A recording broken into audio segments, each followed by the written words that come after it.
జాతీయవాద జర్నలిజానికి అసలైన వేదిక నేషనలిస్ట్ హబ్ ని సబ్స్క్రైబ్ చేసుకోండి. నోటిఫికేషన్స్ కోసం బెల్ ఐకాన్ పై క్లిక్ చేయండి.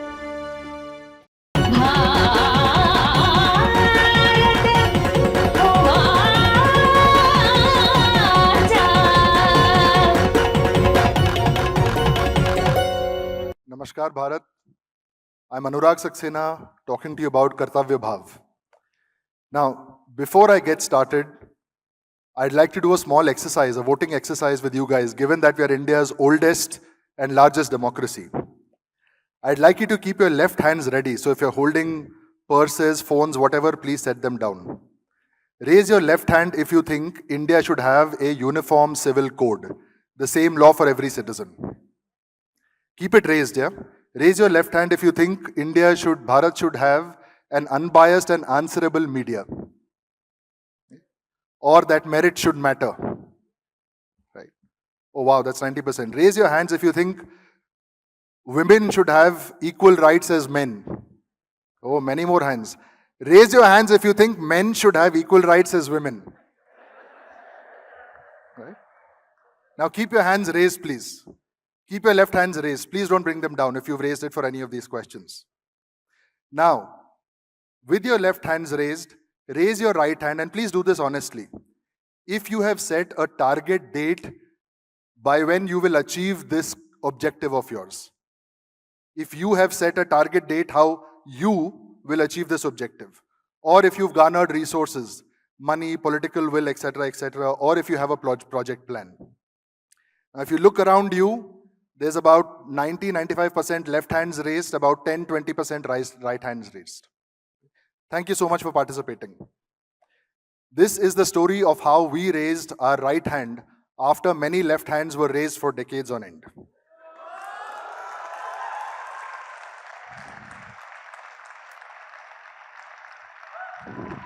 Over centuries,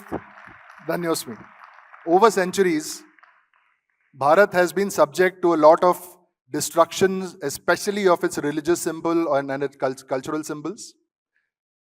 All these pictures are way too familiar. A lot of murtis and heritage objects that get stolen from Bharat are exported and sold for millions of dollars across the world. If you look at this very interesting graph, look at the bottom left of the screen. These are the imports of cultural property in the US, and not very surprisingly, more than half the imports of cultural property, so these are murtis, statues, idols, crucifixes, what have you, come from India, not from Syria and Libya and other war-torn areas. Right? I call it institutionalized kleptomania. The world has normalized that, hey, if I'm a white man, I had a gun, you didn't have a gun, I'll take what was yours, just because it looks much prettier than what I could make back home. For those of you who are interested in psychology or psychiatry, this is the Diagnostic and Statistical Manual of Mental Disorders, DSM-5, you can look it up. And kleptomania is recognized globally as a disorder. What we're dealing with today as Bharat is our symbols, our heritage seems to be victims of institutionalized kleptomania as represented through museums and private collections. What was the problem we had at hand? For decades, we had a lot of research, but no results. For decades, there was a lot of outrage, as I see on many other causes today, some of which that I've mentioned. There's a lot of outrage, but there's barely any outcomes. There's a lot of whining, but there's no winning, right? And when we set up the India Pride project, we said we have to find a way to change that, right? Because of this whining and outrage, all we had were empty faith centers or temples or forts or what have you. And pujaris prayed to empty garbhagrihas where murtis used to reside in their living being.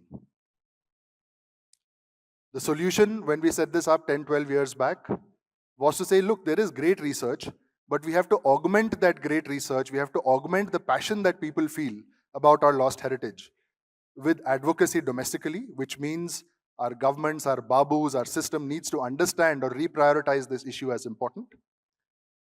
And we need to change the narrative internationally. Anandji gave me a line years back which I use today. We were out passing a very simple idea that history belongs to its geography. It's a simple idea. It is so intuitive, a child would understand it, but somehow the world doesn't seem to understand it. Right? In the last many years, I won't get into who did it, how we did it, etc., etc. I'm just going to quickly talk you through some of the raising of the right hand and what that looked like. As you can see, a bunch of questions have been asked in Parliament. The font size is too small, but you can see not just members of the Bharatiya Janata Party, but members of the Congress, the Telugu Desam Party, and AIDMK and other regional parties supporting the idea that, hey, when are our gods going to come back home? When are our heritage going to come back home? 6-7 years back, a bill was introduced in Parliament that would allow the trading of murtis and heritage objects. Right? At that point of time, when it was open for public, let me clarify this. A bill was proposed to be introduced in Parliament. At that point of time, myself and Sai Deepak, who was here earlier, responded to that bill point by point by point by point and submitted it and made sure that it reaches, just hold on to the numbers, 6,000 lawmakers across the country at the center and at each state. And said, listen, this is not done. You cannot create a marketplace for our heritage. It wasn't meant for individuals. It was meant for communities. I cannot buy it. I cannot sell it. Nor can anybody else. Right? You'll be very happy to know that while the bill was put up on the website to be placed in Parliament, it was later withdrawn and never put up for voting. As another example of raising the right hand, this was done by our team in the UK. These are museums in London, British Museum and V&A. Our London team went to the museum with little speech bubbles, and this is the younger generation, which is why I'm so happy when I see students at the back of the audience here, because I think we guys have one leg in the grave, right? Now, this is how the younger people protest, right? It's difficult to find 50, 100 people to come out on the road. These guys printed out little speech bubbles, put it in front of murtis who we consider living objects after a prana pratishtha, and said, help, I'm kidnapped. How did I get here? Right? And so on and so forth. And if you have friends, cousins in the UK, you should ask them, this went crazy viral. It went viral to the extent that when the British Museum put out a simple tweet saying that, hey, here is a murti of Vishnu and Hari, of Vishnu and Shiva, they were met by amazing amount of resistance on Twitter, right? Hundreds and hundreds and thousands of people saying that, listen, what you guys are doing it's just not moral, it's just not legitimate, right? We had even people who could not spell thieves calling them thieves. Right? In the end, they had to put out a clarification saying, not everything in our museum was looted, right? Which is a very big change from the time they were refusing to even come on the table to have a conversation, right? Over the years, we have a whole bunch of media that has spoken about us, but here is why this slide is important. We tend to divide media between left-wing and right-wing and international and domestic or whatever. It doesn't matter if it's the Washington Post or the BBC or Swarajya or Op India or Sunday Guardian or whatever. What's important is everybody today supports this cause, which is very different from other causes that we seem to believe in, where we get excited by polarization, by othering, by tu meh, right? Being able to get people together to support a cause, I think, is the big victory which we're lacking on the bunch of causes we believe in. That Senator Bill Keating, who proposed Bill HR 2285 in the US, that was very critical to us, and we've engaged with it very strongly. Bang in the middle of the Hillary and Trump polarization, where Republicans and Democrats weren't able to see eye to eye. This bill was passed in the US. I mean, and look at how red and blue states are in the US. There's zero overlap. This bill was passed 415 to 0, right? People across ideological aisles got together and say, look, this is the right thing to do, this is the decent thing to do, and that is what you get once you're able to change a narrative. And I'm so proud that our team was able to do that. For those who are interested, you might note this down, scan the QR code, whatever. There's a beautiful documentary made by Nikhil Singh Rajput. It's called Blood Buddhas.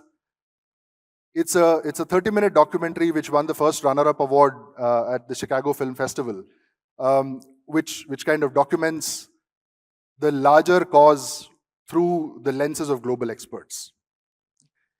Now, before we get into cause, globe, blah, blah, blah, how many of you can identify where this map is from? Just yell it out. I'm not like Shantanu. I don't mind you yelling. Absolutely. This is from Kashi. And here is the story of Annapurna Mata. Annapurna Mata, the goddess of food, prosperity, health, was stolen from Kashi, forcefully taken to Canada, discovered there by a young artist called Divya Mehra. And here is what happens. Just so you know, there were only 13 heritage objects that India got back between 1947 and 2013. Here is how things have changed. Canada, now because the narrative has changed, because there's a new normal, so to speak, Canada offered this Murti back, which was welcomed in Bharat in Delhi. As you can see there, that's the Cabinet Minister of Culture and the State Minister of Culture welcoming the Murti back. It was sent on a Shobha Yatra, 5 days, 18 districts, 1,000 kilometers, and look at how people of faith have come out to welcome their Mata, their goddess, home. And the Punarstapna and Pran Pratishtha was done by Yogi Adityanath ji back in the home where Mata belonged. This is not one-off. Compared to 13 in 65 years, thanks to the peerless effort of the current government, thanks to the peerless effort of our Prime Minister, we have over 500 Murtis that have come back. I am so grateful that the Prime Minister has honored this cause by making this as a part of his stated geopolitical agenda, where he personally receives these Murtis and objects back from various heads of state. But I'm here to talk about something else. What is the message for all of us? Or what has been my own learning through the process?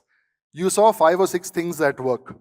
Believe you me, when you are in uncharted territory where 5 things work, there are 95 that don't work, which I'll talk about at some other point. Right? The difference between mans and primates is what? Genetically very, very similar. The difference between a man and a primate is that all other forms of life react to the world around them. Human beings reshape the world around them. I'm here to talk about Kartavya Bhava and ask you to stop reacting, but start reshaping. It sounds like a small difference, but it can make a world of a difference. You know, somebody somewhere up in the sky or the multiverse, depending on whether you believe Sanatan Dharma or the Marvel universe, somebody somewhere decided that we could be the only race on this planet that can give shape to the dreams. And I would want us to be very cognizant of that and take that responsibility very seriously. Now, I mean, I like jibing and making fun once in a while, but let me also tell you that this is a very lonely journey, right? If you choose to move from reacting to reshaping, it is going to be a very lonely journey where most of the people won't even know who you are or what you do. There's no glory. It's not fashionable to do what we do. Most of the people don't even know about us. You will have people, sometimes from outside, sometimes from within your team, your friends, who will steal credit, who will slander you, right? And you'll be very tempted to give up. When you do, remember this ugly face saying, do not give up, right? You might feel you'll have a billion reasons to not move from reaction to reshaping, right? There'll be many excuses to stop, but please don't.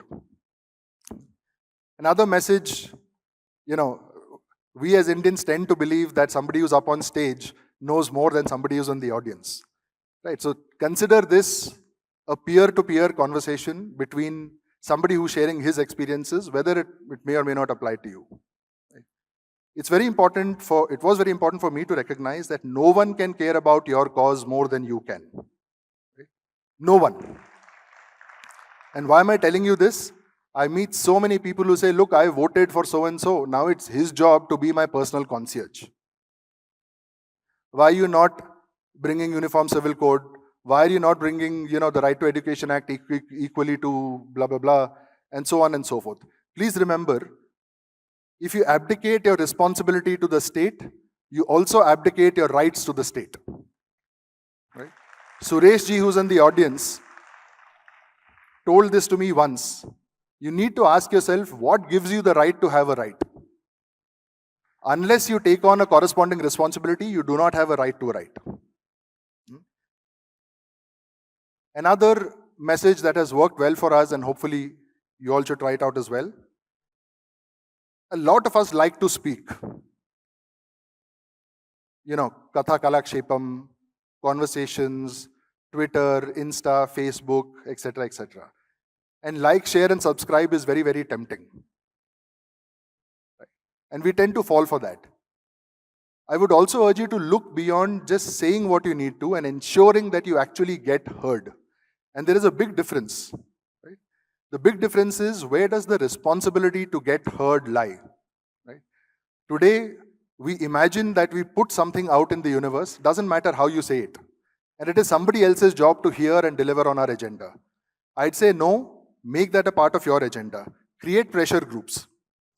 Reach out to policy makers. Land up at a parliamentarian's office with 100 people. There's no way he won't hear you or she won't hear you. Engage in public consultations like that bill you saw earlier. Right? People read these things. Please respond. Please participate. If need be, get out on the street and protest. As unfortunate as it is, as against as I am personally to it, reality is that loud, obnoxious protests are the only way to get heard in India. And you should not shy away from engaging in that. Groups on the side of adharma are able to get together and fight for adharma. Why can't groups fighting for dharma get together and fight for dharma?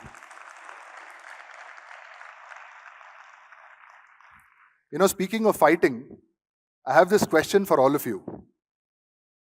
Many people spoke about the fact that we're in a civilizational battle, the fact that different people have different roles, etc., etc. But just for a second, imagine a simple false binary. It's our team. We say that our ancients have written a lot and etc., etc. There's a lot of knowledge in our Indic knowledge systems, blah, blah. We seem to have 99 Chanakyas but one Yodha. Their team has one Chanakya but 99 Yodhas. When the battle comes to your head, who do you think will win? Will your 99 Chanakyas win, or will their 99 fighters win? Right?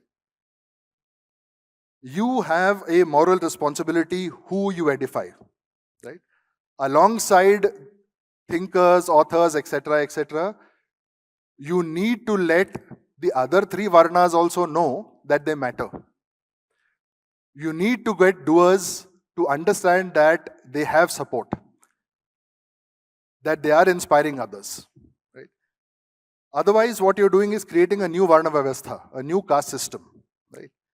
Which will only encourage less and less doers. And unfortunately, I've seen a lot of that in my own time.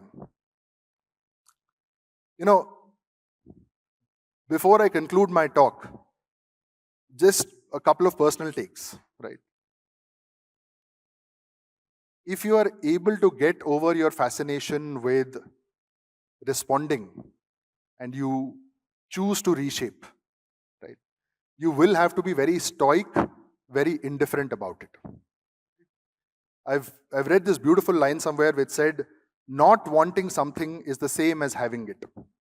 Remember, not wanting something is the same as having it, right? When you want fame or position or validation or money or book deals or whatever it is, you are left wanting. You do not have any power because, you're desperately seeking something. If you don't want any of these things, if you don't care any about of these things, if you're indifferent, then you already have them. That is your superpower. I would like each of you to look beyond temptations into saying, hey, what do I need to do today? Right? As Swami Vivekananda said, ask nothing, want nothing in return, give what you have to give.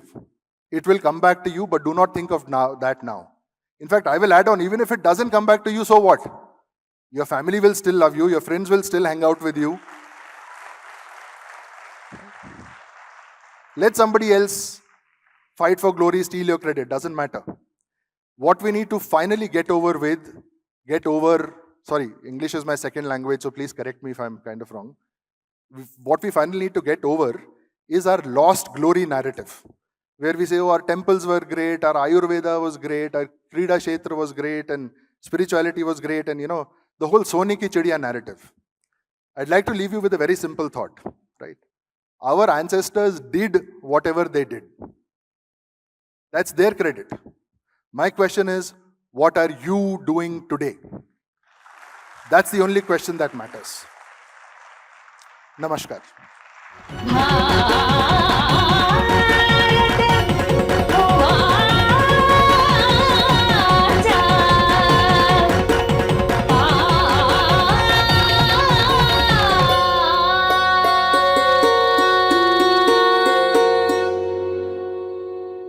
ఈ video మీకు నచ్చినట్టయితే like చేయండి, 10 మందికి share చేయండి. అలాగే కామెంట్ల రూపంలో మీ అభిప్రాయాలను మాతో పంచుకోండి. Nationalist hub group of channels ను సబ్స్క్రైబ్ చేసుకుని తెలుగునాట జాతీయవాద జర్నలిజాన్ని ప్రోత్సహించండి. ఈ వీడియో కింద ఉన్న బెల్ ఐకాన్ పై క్లిక్ చేయడం మర్చిపోవద్దు.